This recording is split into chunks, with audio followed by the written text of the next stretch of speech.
E de acordo com um levantamento do IBGE, quase 3 milhões de novas empresas surgiram até agosto de 2023. Mas esses novos negócios, 48%, encerraram essas atividades dentro de 3 anos. Para entender os motivos por que as empresas pararam de dar certo, o que aconteceu, a gente sabe exatamente, isso é muito importante para cada empresário. Eu vou conversar com Eduardo Freire, ele que é CEO e também estrategista de inovação corporativa da FWK Innovation Design. Ele que já vai aparecer aqui no nosso telão. É um prazer recebê-lo aqui para falar desse assunto que é tão importante e muito caro para cada brasileiro. Seja muito bem-vindo. Prazer, pessoal. Obrigado, Rafael, pelo convite. Vamos compartilhar aqui para tentar ajudar as pessoas nesse momento difícil, né? Sem dúvida, o número ele é muito considerável quando a gente olha para os negócios que foram abertos. É muito importante que as pessoas consigam, além de abrir, conseguir desenvolver e ter vida longa. Todo mundo coloca toda a sua força e seu investimento para conseguir fazer dar certo. Quando a gente olha para esse número, por mais que ele é benéfico em relação às aberturas, é muito triste ver ele, pelo menos em relação aos quadrimestres, o que foram divulgados, esses números eles crescendo. Quando a gente olha para algo e uma porcentagem que é tão significativa como essa, você consegue olhar por uma falta de preparo? É por isso que não deu certo? Abriu mais na ânsia do que pelo menos nas suas capacidades? Rafael, sua colocação foi excelente, né? O que a gente percebe é muito que, às vezes, as pessoas veem uma oportunidade em um determinado mercado, né? Por exemplo, você estava mostrando aí o do de pet, que é um mercado que cresce aí nos últimos anos 2 dígitos por ano, né? E, às vezes, eles não compreendem os elementos básicos sobre esse tipo de negócio, né? Então, eu colocaria como um primeiro ponto isso, né?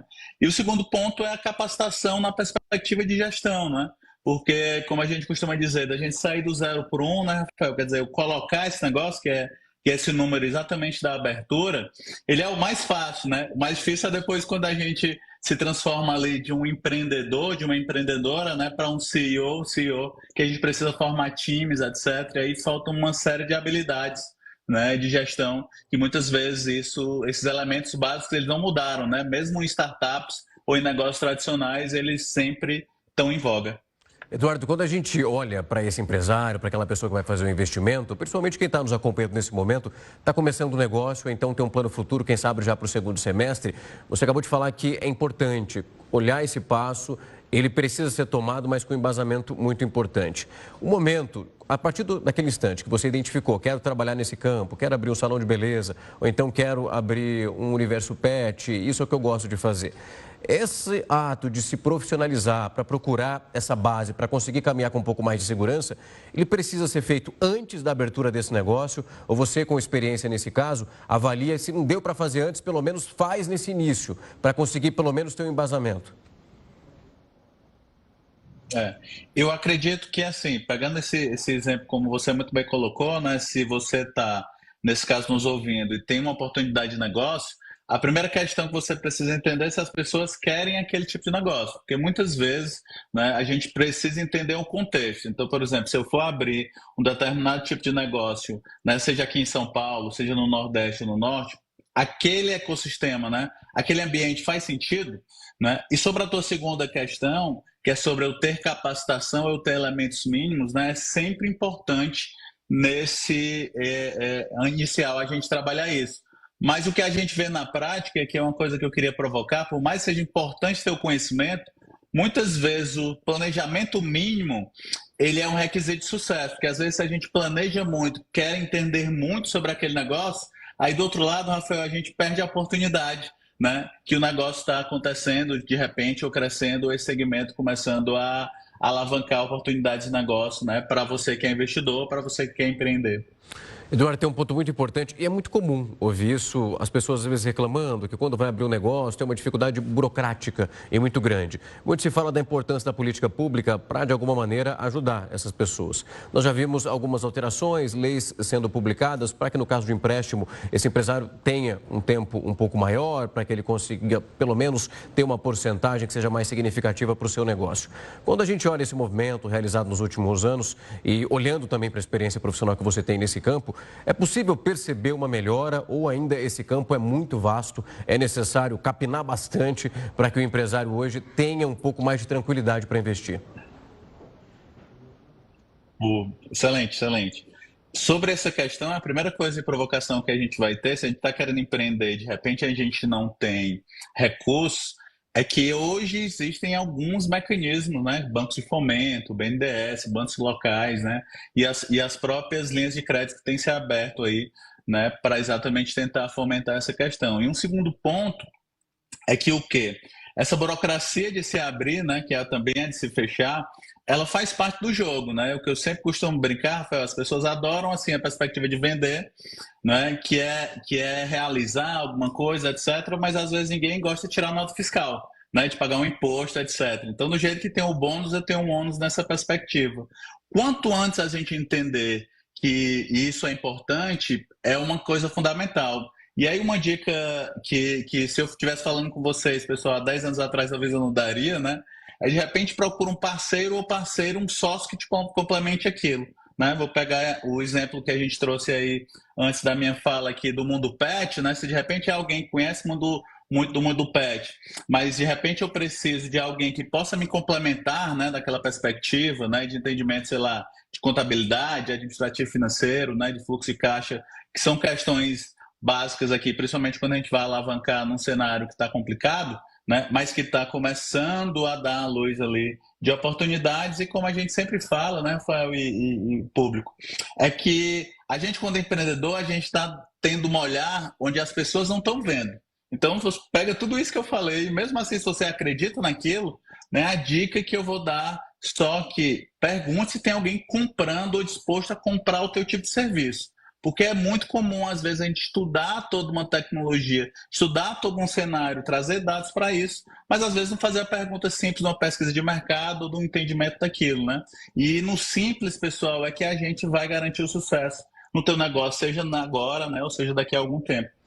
Eduardo, estava olhando um dado que foi divulgado pelo IBGE, mostrando um avanço em horas para o tempo para a abertura de uma empresa aqui no país, uma queda de 6 horas em relação aos últimos levantamentos que foram realizados.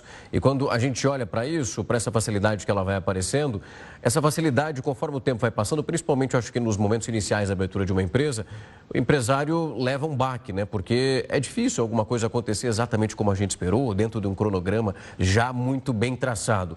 Quando nós olhamos dentro dessa perspectiva, eu queria ouvir de você se existe, pelo menos ali, digamos que uma tabela, um planejamento que, ó, nesse primeiro mês, suponhamos que serão 6 primeiros meses, vai ser preciso mais investir do que receber.